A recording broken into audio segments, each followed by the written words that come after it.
একুশে পদকপ্রাপ্ত কিংবদন্তি বাউল সম্রাট শাহ আব্দুল করিমের 15তম মৃত্যুবার্ষিকী আজ। 2009 সালের এই দিনে প্রয়াত হন তিনি। 1916 সালে তৎকালীন সিলেট জেলার সুনামগঞ্জ মহকুমার দিরাই উপজেলার থলগ্রামে জন্মগ্রহণ করেন। শাহ আব্দুল করিম ছিলেন একজন বিচক্ষণ গায়ক, সুরকার ও সঙ্গীত রচয়িতা। তার হাত ধরেই বাউলা গানের নতুন রূপ উন্মোচিত হয়েছিল। তার মরমী কথা, হৃদয় ছোঁয়া সুর তাকে হাওরের রাখাল বালক থেকে বাউল সম্রাটের আসনে বসিয়েছে।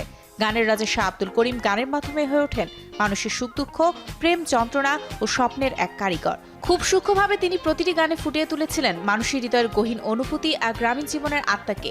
বাউল সম্রাট শাহ আব্দুল করিম মরে গিয়েও তার গান দিয়ে বিশ্বকে জয় করেছেন। যুগ থেকে যুগান্তর তার লেখা গানগুলোই মানুষের মনে তাকে আজীবন বাঁচিয়ে রাখবে, এমনটাই বিশ্বাস সঙ্গীত প্রেমীদের।